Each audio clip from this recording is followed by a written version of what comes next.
From the JAMA Network, this is JAMA Pediatrics. Hello again, podcast listeners. This is Dimitri, Christakis, Editor-in-Chief of JAMA Pediatrics.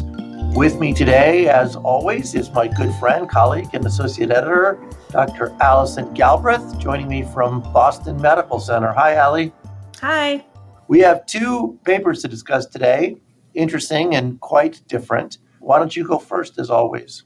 Yeah, so this paper is called Prospective Associations of Childhood Housing Insecurity with Anxiety and Depression Symptoms During Childhood and Adulthood. It's a paper by Ryan Keene and other colleagues, mostly from the Harvard School of Public Health. They wanted to know about the relationship between housing insecurity in childhood and mental health symptoms in childhood and later in life. And there have been other studies about this, but it's hard to disentangle it from the effects of poverty as well. And so they had a unique data set from the Great Smoky Mountains study that they were able to use to answer this question. So it was a prospective cohort study, and they're testing whether childhood housing insecurity was associated with later anxiety and depression symptoms after adjusting for childhood poverty. So they had children who were 9, 11, and 13 at baseline in 1993 in the Great Smoky Mountains. It's a study in North Carolina. It's a population-based study, ongoing, based in 11 Appalachian counties in North Carolina. They oversample, so about a quarter of the sample is from the eastern band of the Cherokee Nation. To be in the study, they used a screener to select for a high probability of mental health service use, and they collected data using a series of in-person interviews. They were interested in housing insecurity. So this is a multidimensional construct, and there's not one formal definition, but in general, it refers to a lack of safe and stable housing. And they created a composite measure based on reporting any of the following: frequent moves, forced separation from home, foster care status, and reduced standard of living housing-wise. And so they measured this multiple times throughout up until adulthood. They measured it both contemporaneously at the time of being reported, and they looked at it lagged to have it precede their outcomes. And then the primary outcomes were anxiety and depression symptoms, and they measure them through age 16 using the Child and Adolescent Psychiatric Assessment, and then in adults from age 18 up to 30 using the Young Adult Psychiatric Assessment. And then they did standardized mean differences with those measures. And then they measured whether they were below the poverty level, both at the time they were being interviewed and then also previously as a lagged variable. So they had over 1,300 participants. It was interesting because they used both fixed effects models and random effects models. They used fixed effects models to see the within-person association between housing insecurity and then childhood anxiety and depression symptoms for children who had had a change in housing security. So they looked within person, which is great because they could control for unmeasured confounders within a person. But then they also used random effects models to look at the association between childhood housing insecurity and then adult anxiety and depression symptoms. So it was nice that they looked at it in both ways. And then they did some sensitivity analyses that varied the different components of the composite housing insecurity measure. So they might have used 3 instead of the 4 measures, or 2, or a lot of different variations to test the robustness of their findings. What they found was that 27% of the individuals in the study had experienced childhood housing insecurity by their definition.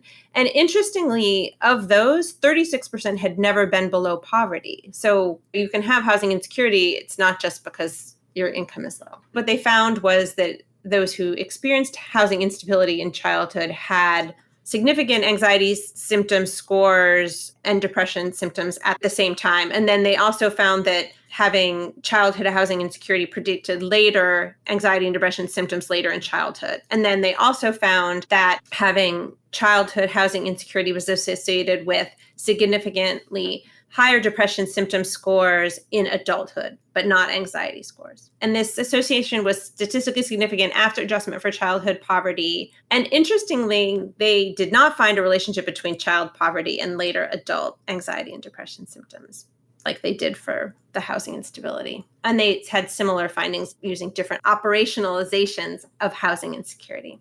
So the conclusion is that housing insecurity can cause both short and long-term adverse mental health outcomes, even after you adjust for poverty effects. Trying to alleviate housing insecurity could be protective for mental health. I mean, this is a really interesting study, and it addresses a question, as you said, that notoriously difficult to address, the independent effects of feeling like your housing is insecure. And I think there are policy implications. Actually, there are policy implications for governments. I suppose there are implications for pediatricians as well, insofar as trying to prevent or advocate for patients not moving. It's both the insecurity and it's the change of housing. I mean, that's part of it that they didn't disentangle. There's a sense of insecurity that can be impactful just because there's a lot of anxiety and stress in the house, which then obviously affects the child's mental health. But there's the physical act of moving, which is very disruptive to children's social groups, to their sense of security, et cetera. I mean, it seems like the fact that they looked at the different component parts of their measure.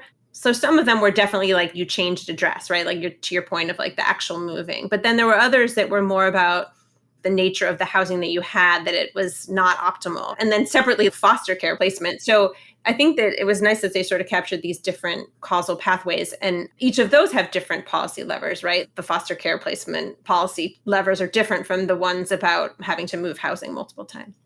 It's also interesting because people live in different housing arrangements. Some, of course, that are federally or state subsidized, and then many that are privately managed, right? That they have landlords who, at their own behest, raise rents, which can lead to housing insecurity. In Seattle, for example, that's been a real problem as the rents increase because of the overall cost of living in Seattle generally. It has differential, regressive effects on people. And there are measures that can be implemented. Rent control, which doesn't exist in Seattle. It does exist in some cities, but I think that's one way of trying to alleviate housing insecurity. Well, I thought it was so interesting that it's not a poverty effect. Like you think of a place like Seattle, right? Like you probably can struggle to find housing even if you are not below the poverty level because housing is so expensive in these San Francisco, Seattle, all these cities.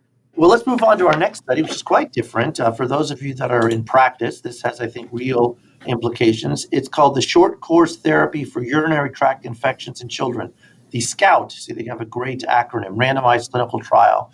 And the overall goal of this study was to test whether or not children with uncomplicated UTIs need 5 or 10 days of oral antibiotic therapy.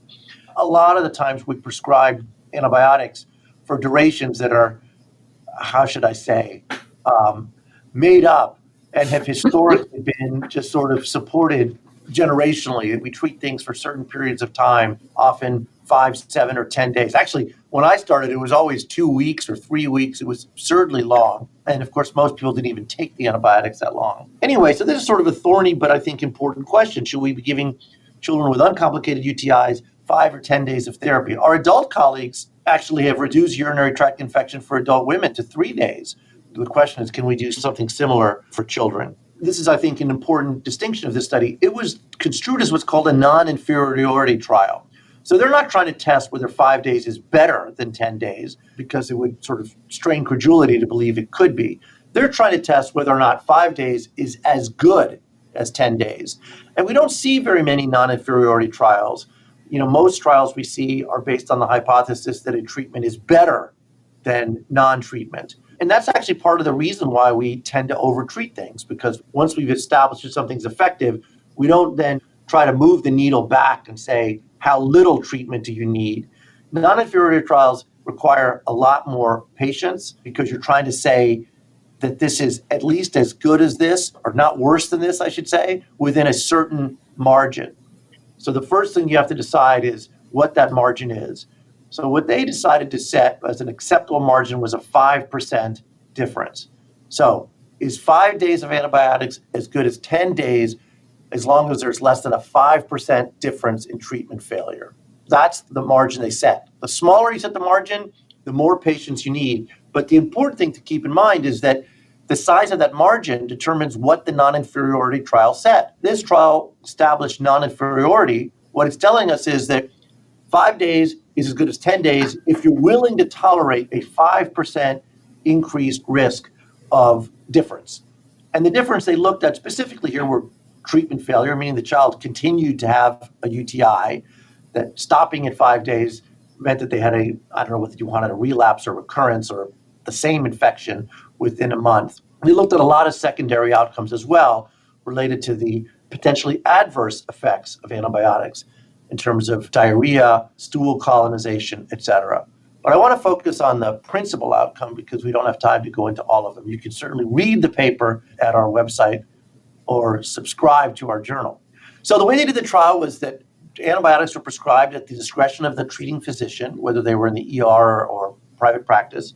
I should point out that the kids were between 2 months and 10 years of age with a UTI. And the clinician prescribed whatever antibiotic they wanted orally.